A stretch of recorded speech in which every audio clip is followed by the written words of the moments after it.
हर एक ऊंचाई पीछे रह गई। शेर सुनने के आदी हैं तो सुन लें, लेकिन दाद बाद में दीजिएगा जब भाई शब्बीर बरकाती आएंगे। मियाँ बैठे हैं, डॉक्टर साहब बैठे हैं कि उनकी अजमत से हर एक ऊंचाई पीछे रह गई, इस कदर याद आए वो तन्हाई पीछे रह गई। उनकी अजमत से हर एक ऊंचाई पीछे रह गई, इस कदर याद आए वो तन्हाई पीछे रह गई।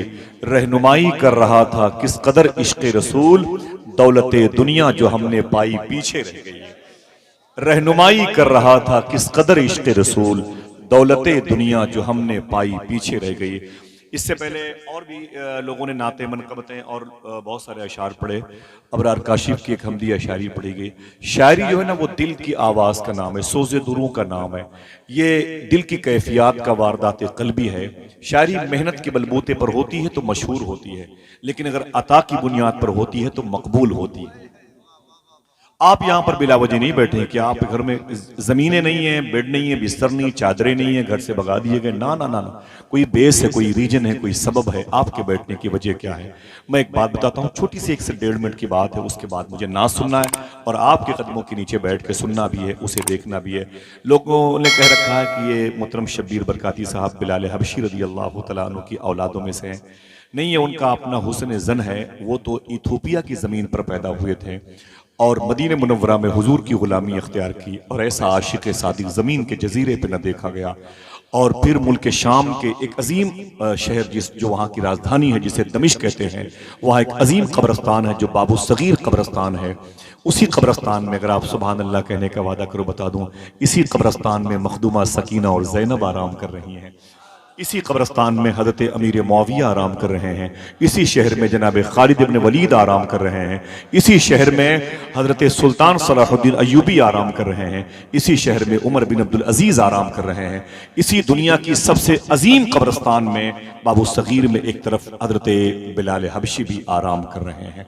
हाँ, यह है कि आज से तकरीबन 45 साल पहले इथोपिया, साउथ अफ्रीका के मुबारक उन इलाकों से जहां अब्दाल की अक्सरियत पाई जाती है, वहां से कुछ ऐसे मजबूत जाबाजों को हिंदुस्तान की गवर्नमेंट ने हिंदुस्तान में उन लोगों को की सरकोबी के लिए तलब किया था जो मुबारक खानदान अहले सुन्नत वल जमात से ताल्लुक़ रखता था और वहाँ के गुजरात में आबाद हुआ। वहाँ की कोख से निकला, वो गोंडल में आया, उसी के करीब में उसकी शादी हुई। गोंडल कहाँ पर है? ये अहमदाबाद से तकरीबन 4 घंटे का फासला है। जाहिर सी बात है, यहाँ क्यों आए हैं? गोंडल से अहमदाबाद का सफ़र किया होगा, अहमदाबाद से बाई दिल्ली आए होंगे, दिल्ली से मुरादाबाद ज़िले का सफ़र किया होगा, फिर यहाँ से फिर वैसे ही सफ़र करके इन्हें वापस जाना है। इतनी लंबी मसाफत तय करने की वजह क्या है? एक बात करूं, बस उसे सुन लें ताकि आपके दिलों के अंदर भी वही नगमगी गालिब हो जो सैयद शबाहत मियां साहब क़िबला ने बयान फरमाई है। एक बड़े अजीम बुजुर्ग हैं जो मिस्र की ज़मीन पर हैं, जिनको इमाम बूसीरी कहा जाता है। बेवाओ स्वाद ये इमाम बूसीरी कहा जाता है। तकरीबन 35 साल तक अपने पाँव में फालिज का असर इतना गालिब पाया, रोते हुए रातें गुजारी हैं, रोते हुए सुबह गुजारी हैं। बड़े इलाज किए इमाम बूसीरी ने, लेकिन उनका पैर ठीक न हुआ, उनका पैर शिफा न पाया। बड़े बड़े मुस्तशफा गए, हॉस्पिटल गए, अतिबा डॉक्टरों के पास गए, ठीक न हुए। इमाम बूसीरी कहते मैं बड़ा परेशान हुआ, अब क्या करूं, किससे कहूं कि मेरे पैरों में दर्द है, मुझसे खड़ा नहीं हुआ जाता। अचानक वो कहते हैं फिर मेरी नजर हुजूर की तरफ गई।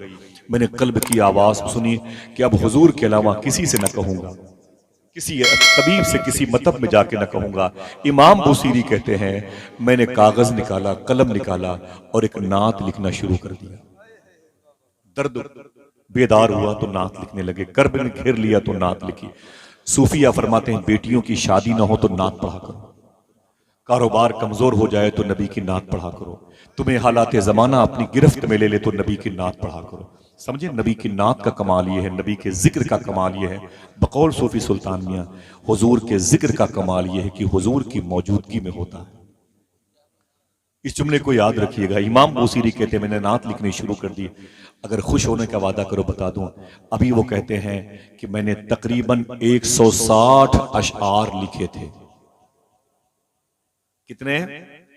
160 अशआर लिखे मैंने। इमाम बूसीरी फरमाते हैं ये मिस्र की ज़मीन में आराम कर रहे हैं। वही मिस्र की ज़मीन है जहाँ पर शेख अबुल हसन शाज़ली आराम कर रहे हैं। वही मिस्र की ज़मीन है जहाँ गुंबद खदरा बनाने वाले शेख मंसूर कलाउनी आराम कर रहे हैं। इमाम बूसीरी कहते हैं मैंने 160 नात के शेर लिखे, कागज़ और कलम को तकिए के नीचे रखा, रोते रोते सो गया। कहते ख्वाब में हुजूर तशरीफ लाए। दिल से बोलो हुजूर आ सकते हैं कि नहीं? ना ना ना ना ना, जिसका अकीदा है वही बोले हुजूर आ सकते हैं कि नहीं। बोलो बोलो आ सकते हैं कि नहीं। हमारा अकीदा है। हुजूर आपकी आवाज को जानते हैं कि नहीं जानते? हाँ, हमारे इत्तेकाद में तयक्कुन के साथ शामिल है। हम तो कहते हैं हुजूर हमें जानते। जो कहता है हुजूर ये नहीं जानते, हुजूर ये नहीं जानते, उससे बता दो कि हुजूर तेरे इस ना जानने को भी जानते। समझ रहे हैं? हुजूर तेरे इस ना जानने को भी जानते। इमाम बूसीरी कहते मेरे ख्वाब में हुजूर आ गए। जब मेरे आका सल्लल्लाहु अलैहि वसल्लम आए तो मैं वही नात हुजूर के सामने पढ़ने लगा। मेरे आका ने क्या फरमाया, मैं रोने लगा, मेरी आंख से आंसू निकले, मैं चुप हुआ तो हुजूर ने क्या फरमाया, बूसीरी जो नात तुमने लिखी है मुझे भी सुनाओ। ये चंद आवाजें आई हैं, इन आवाजों को मजबूत करो। मुझे अच्छा लगता है, क्या हंगामा शायरी है, वो बड़ी दुनिया देखी गई। इमाम बूसीरी कहते मुझसे हुजूर ने कहा जो नात तुमने लिखी है मुझे भी सुनाओ। तो इमाम बूसीरी कहते फिर मैंने वो नात साहिब नात के सामने पढ़ना शुरू किया। अगर खुश होने का वादा करो बता दूं वो नात कौन सी है। कौन ऐसा शख्स है जिसको उस नात का शेर याद नहीं? मौला या सल्ली वसल्लिम दाइमन अबदा, अल्लाह अकबर अल्लाह अकबर। इमाम बुसीरी कहते हैं अभी कम अबरात वाले शेर पर पहुंचा था, हुजूर ने मुझे रोक दिया, फरमाया ठहर जाओ। मैं रुक गया तो हुजूर ने अपने कांधे से मुबारक चादर शरीफ उतारी। इमाम बुसीरी कहते हैं मेरे कांधे पर रख दी। हुजूर ने उस चादर को मेरे कांधे पे रख दी। रखने के बाद फरमाया बूसीरी क्या चाहते हो? तो मैंने कहा आका मेरे पैरों में दर्द है, 30-35 साल से फालिज की वजह से मैं बड़ा परेशान हूं। तो हुजूर ने अपना दस्ते शफकत, अपना दाहिना हाथ मेरे सर के ऊपर रखा और दुआ मांगी। जैसे हुजूर ने दुआ मांगी, इमाम बूसीरी कहते हैं मैं खड़ा हो गया, मेरी आंख खुल गई, मेरे दोनों पैर सलामत थे। जब मेरी आंख खुली तो मैंने क्या देखा, मेरा घर महक रहा था। जब जिक्र महकता है तो जात क्यों न महके, जात आए तो घर क्यों न महके। इमाम बूसीरी कहते हैं मेरा घर महक रहा था, मेरा घर खुशबूदार था। मैंने देखा तो दोनों पैर मेरे सलामत थे। और अगर खुश होने का वादा करो बता दो, इमाम बूसीरी कहते हैं जो चादर नबी ने ख्वाब में दी थी जागने के बाद मेरे कांधे पे रखी हुई।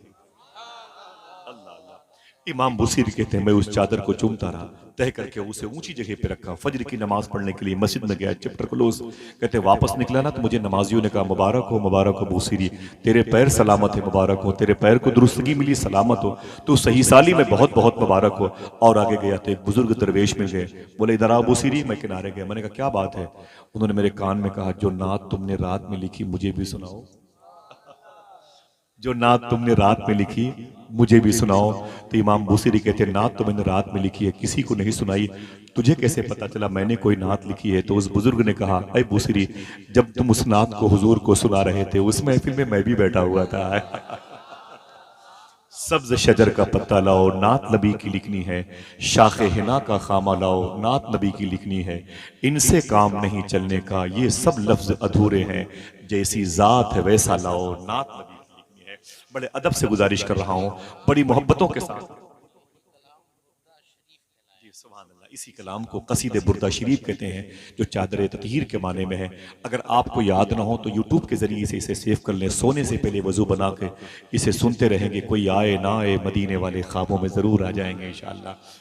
आपकी दुआएं आपकी ज़बान पर आने से पहले कबूल हो जाएंगे। मैं गुजारिश कर रहा हूँ शायर अदब, शायर नात, शायर मोहब्बत जनाब शब्बीर बरकाती को, जो इस वक्त माइक पर आने वाले, उम्र भर सर बुलंद रखता है ये जो अंदाज़े इनकिसारी है, मैंने रोशन तो कर दिया है चराग, अब हवाओं की जिम्मेदारी।